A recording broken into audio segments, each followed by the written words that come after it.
Hello students, class 6। তো দেখো, তোমাদের এই নবগণিত বইটা তোমরা দেখতে পাচ্ছ, রাইটার হচ্ছে কেশবচন্দ্র নাথ। এই বইটার ভিডিও করা আমি স্টার্ট করে দিয়েছি। তো আমার টার্গেট হচ্ছে যে টোটাল এই বইটার ভিডিও করা, মানে ভিডিওর মাধ্যমে তোমাদের অঙ্ক শেখানো। তো আজকের তোমাদের ভিডিও নাম্বার 11 আজকের আমি স্টার্ট করছি। এই চ্যানেলে যদি তোমরা নতুন হও তাহলে এই চ্যানেলটাকে অবশ্যই সাবস্ক্রাইব করে রাখবে এবং পাশে থাকা ওয়াল নোটিফিকেশন অন করে রাখবে, যেন এর পরের ভিডিও আপলোড করার সাথে সাথে যেন তোমরা পেয়ে যাও। তো অঙ্কের বেসিক স্ট্রং করতে গেলে প্রথমত কেশবচন্দ্র নাগের যে বইটা আছে, এই বইটা তোমাদের ভালো করে প্র্যাকটিস করতে হবে, তাহলে অঙ্কের বেসিকটা স্ট্রং হয়ে যাবে। এবং অঙ্কের বেসিক স্ট্রং হয়ে গেলে তোমরা মাধ্যমিকে অবশ্যই 100তে 100 পেয়ে যাবে। ওকে, তো দেখো আজকের অঙ্কটা কি আছে। 2000 ও 3000-এর মধ্যবর্তী কোন কোন সংখ্যা 237 দ্বারা বিভাজ্য, এটা হচ্ছে অঙ্ক। তাহলে অঙ্কটা দুই রকম নিয়মে হয়। তাহলে প্রথম নিয়মটা আমরা করব যে 2000-কে, এই 2000-কে 237 দিয়ে প্রথমে ভাগ করব। তাহলে ভাগ করলে দেখো কতবার যাচ্ছে, 237-কে যদি 8 বার দেওয়া যায়, 7 8 56, 6 হাতে 5, 3 8 24, আর 5 29, 9 হাতে 2, 8 2 16, 17 18, 1896। তাহলে এরপরে 9 বার দিলে বেশি হয়ে যাবে, তার মানে 8 বারই আসবে। তাহলে কত হবে, 1896।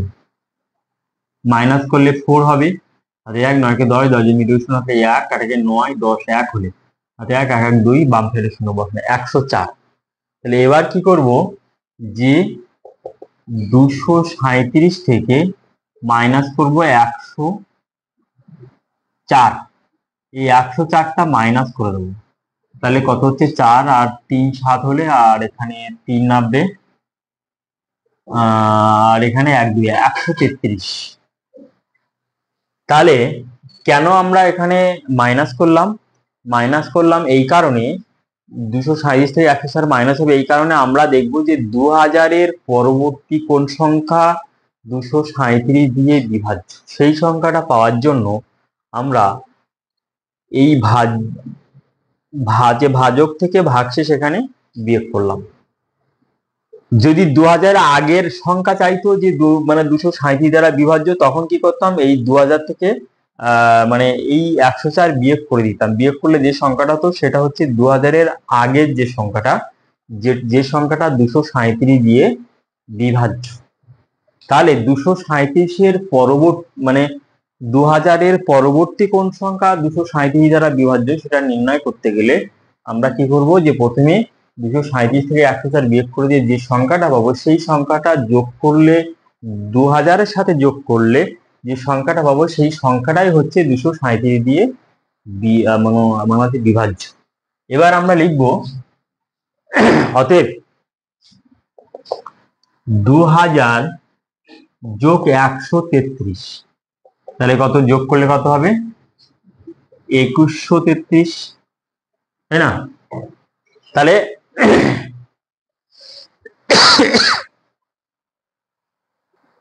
তাহলে এই 2133 সংখ্যাটা, এই সংখ্যাটা অ্যাকচুয়ালি 237 দ্বারা বিভাজ্য।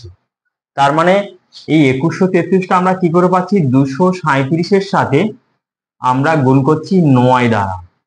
গুণ করলে দেখো 2133 সংখ্যাটা পেয়ে যাবো। 7 9 63, 3 হাতে 6, 3 9 27, 7 6 33, 3 হাতে 3, 9 2 18, 3 8।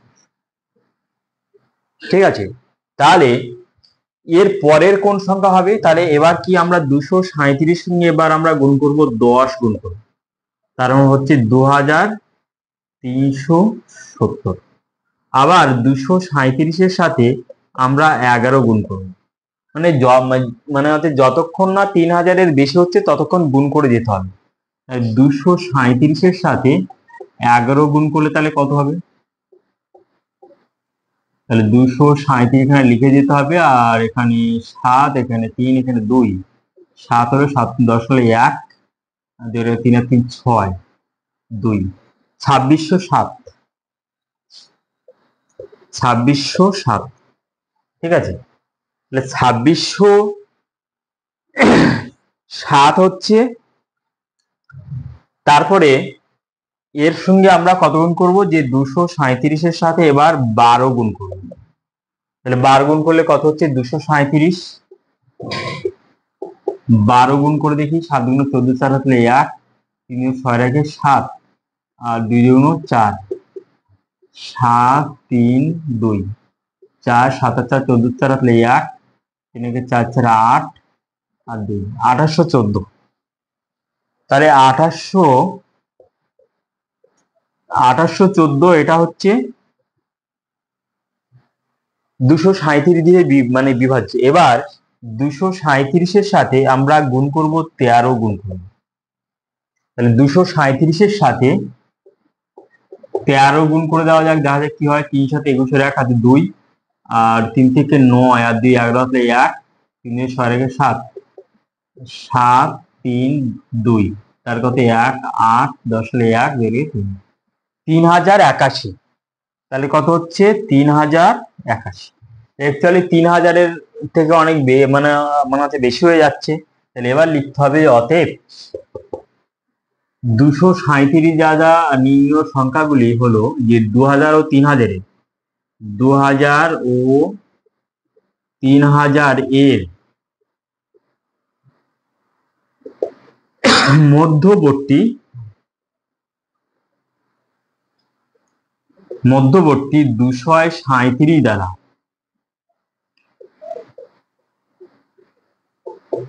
বিভাজ্য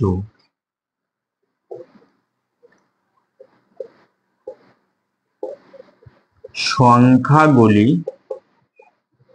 হলো যথাক্রমে কি হবে, তাহলে 2000 থেকে বেশি, তাহলে 2133 লিখবো, 2133, কমা দিয়ে লিখবো 2370, কমা দিয়ে লিখবো 2607, কমা দিয়ে লিখবো 2814, ব্যাস এই পর্যন্ত। তাহলে এই সংখ্যাগুলি হচ্ছে 2000 ও 3000 এর মধ্যবর্তী সংখ্যা, যে সংখ্যাগুলি হলো, এই সংখ্যাগুলি 237 দ্বারা বিভাজ্য। এবার প্রথম যে অঙ্কটা আমরা যে মানে প্রথম পদ্ধতি করলাম, তাহলে এই পদ্ধতিটা অবশ্যই তোমাদের মনে প্রশ্ন হতে পারে যে 237 দিয়ে আমরা 2000-কে ভাগ করলাম, কিন্তু এখানে 3000 কি দোষ করলো? 3000 কেউ তো আমরা ভাগ করতে পারতাম, তাই না? আচ্ছা, প্রথম প্রশ্ন হচ্ছে যে অঙ্ক মানে হচ্ছে লজিক, যে প্রত্যেকটা লাইনের সাথে লাইন একটা লজিক দিয়ে দিয়ে হয়, যে অঙ্ক কোনো ব্যাখ্যা ছাড়াই যে এরকম হয় ইতিহাস সাবজেক্টের মতো, এরকম না, যে লজিক অবশ্যই আছে। তাহলে প্রথম কথা হলো যে আমরা 237-কে 2000, মানে 2000-কে 237 দ্বারা কেন মানে ভাগ করব?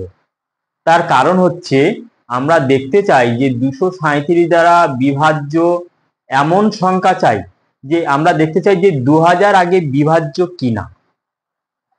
তাহলে প্রথম প্রশ্ন হচ্ছে কি, যে 2000 আগে বিভাজ্য কিনা সেটা আমরা টেস্ট করব।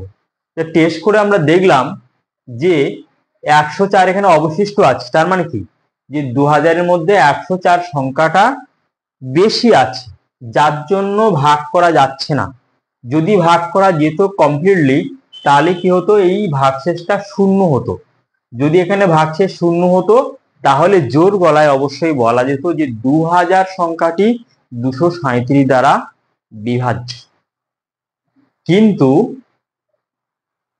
আমরা কি করব, যে 2000 যখন 237 দ্বারা বিভাজ্য যখন হচ্ছে না, তখন 2000-এর পরবর্তী কোন সংখ্যা 237 দিয়ে মানে বিভাজ্য, সেই সংখ্যা নির্ণয় করব।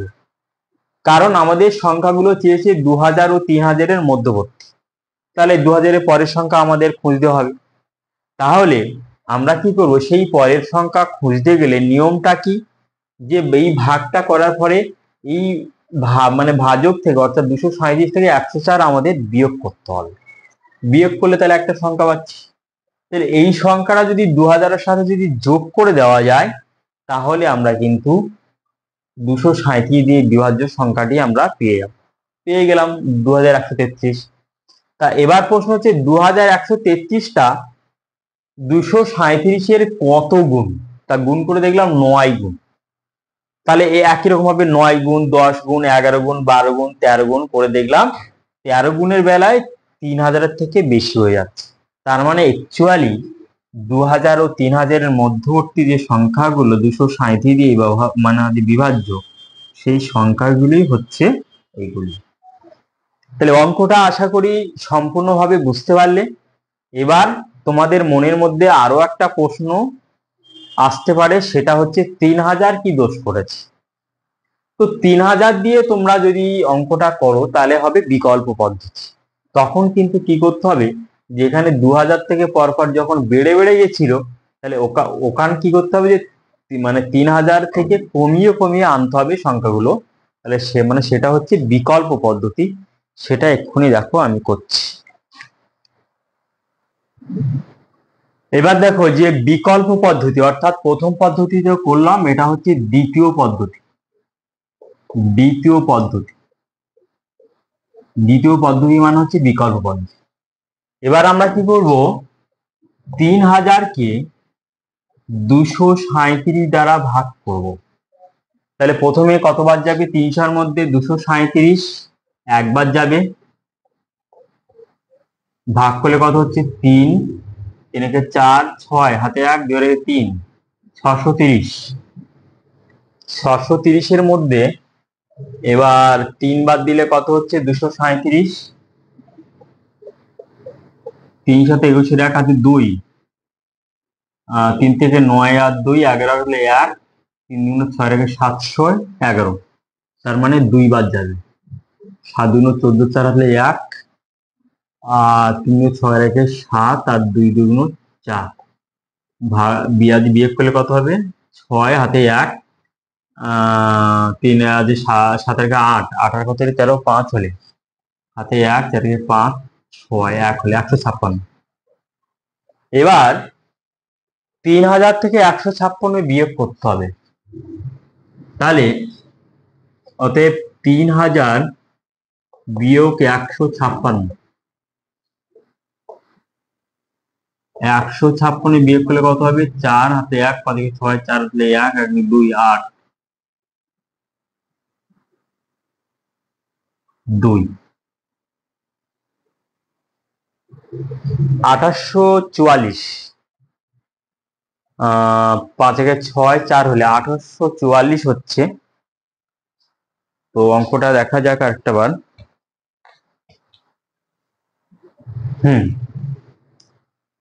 তাহলে বিয়োগ করলে হচ্ছে 2844 হচ্ছে।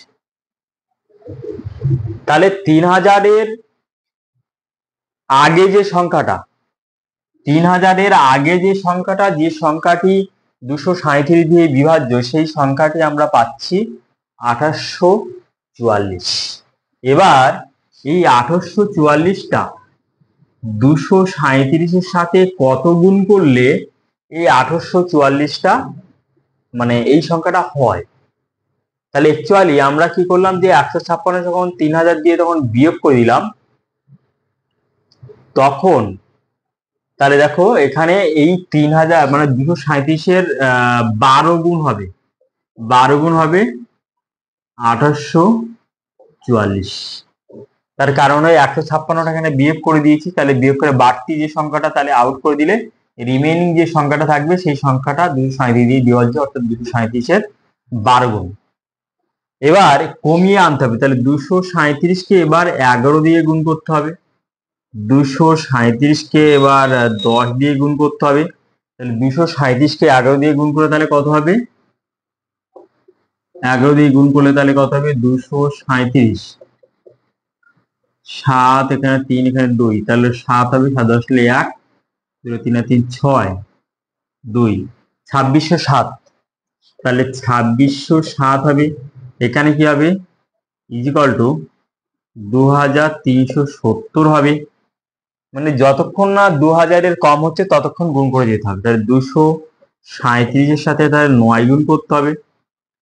237 9 গুণ করলে তাহলে কত হবে, 7 9 63, 3 হাতে 6, 3 নং 7 আর 6 33 3 হাতে 3 9 3 18 3 21 2133 2133। এবার 237 সাথে